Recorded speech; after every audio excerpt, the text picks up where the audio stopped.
ആവശ്യമുള്ള പക്ഷം ജില്ലകളിൽ വോട്ടെടുപ്പ് നടത്തുന്നതിനുള്ള തീയതി 2 ഘട്ടമായിട്ടാണ് ഇത്തവണ പോളിംഗ് നടത്തുന്നത്. കഴിഞ്ഞ തവണ അത് 3 ഘട്ടമായിരുന്നു. അത് കോവിഡിൻ്റെ പശ്ചാത്തലത്തിൽ 3 ഘട്ടമായിരുന്നു. ഇത്തവണ 2 ഘട്ടമായിട്ടാണ് പോളിംഗ് നടത്തുന്നത്. തിരുവനന്തപുരം, കൊല്ലം, പത്തനംതിട്ട, ആലപ്പുഴ, കോട്ടയം, ഇടുക്കി, എറണാകുളം ജില്ലകളിൽ 7 ജില്ലകളിൽ തിരുവനന്തപുരം, കൊല്ലം, പത്തനംതിട്ട, ആലപ്പുഴ, കോട്ടയം, ഇടുക്കി, എറണാകുളം ജില്ലകളിൽ 2025 ഡിസംബർ 9 ചൊവ്വാഴ്ചയായിരിക്കും പോളിംഗ്. തൃശ്ശൂർ, പാലക്കാട്, മലപ്പുറം, കോഴിക്കോട്, വയനാട്, കണ്ണൂർ, കാസർഗോഡ് ജില്ലകളിൽ 7 ജില്ലകളിൽ 2025 ഡിസംബർ 11 വ്യാഴാഴ്ചയായിരിക്കും പോളിംഗ്. ഡിസംബർ 9-നും ഡിസംബർ 11-നും 2 ഘട്ടമായി രാവിലെ 7 മണി മുതൽ വൈകുന്നേരം 6 മണി വരെയായിരിക്കും പോളിംഗ്. വോട്ടെണ്ണൽ നടത്തുന്നത് കൗണ്ടിംഗ് 2025 ഡിസംബർ 13 ശനിയാഴ്ചയാണ്. തിരഞ്ഞെടുപ്പ് നടപടികൾ പൂർത്തിയാക്കാനുള്ള അവസാന തീയതി 2025 ഡിസംബർ 18. ഞാൻ ഈ ഷെഡ്യൂൾ ഒന്നുകൂടെ പറയാം. Notification of the Election Commission and publication of election notices issued by the returning officers.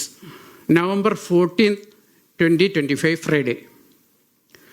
Last date for filing nominations, November 21st, 2025, Friday. Scrutiny of nomination papers, November 22nd, 2025, Saturday. Date of polling, Trivandrum, Kollam, Pathanamthitta, Alappuzha, Kottayam, Idukki and Ernakulam districts, December 9th, Tuesday.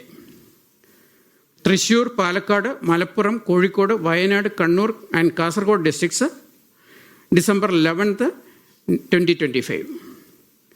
Date of counting, December 13th, 2025, Saturday. Last date to complete the election process, December 18th, 2025, Thursday. Thank you.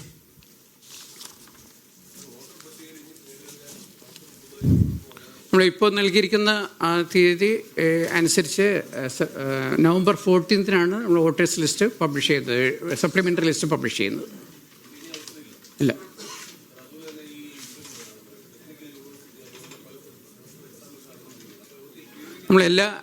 എല്ലാ consultation നടത്തിയതിന് ശേഷമാണ് concern department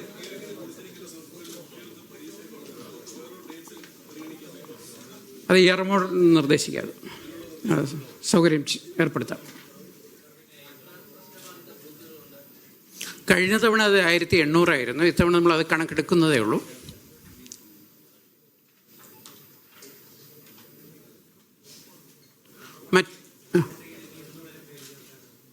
അല്ല, അത് കഴിഞ്ഞു, അവസരം കഴിഞ്ഞു.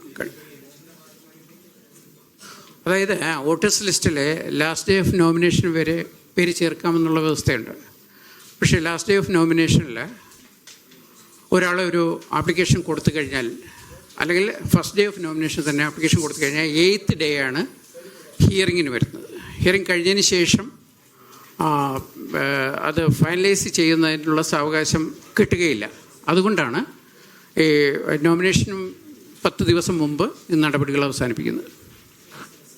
അപേക്ഷ കൊടുക്കുന്നതിന് തടസ്സമില്ല. പക്ഷേ അപേക്ഷ പരിശോധിക്കുന്നതും പരിഗണിക്കുന്നതുമെല്ലാം ഇലക്ഷന് ശേഷം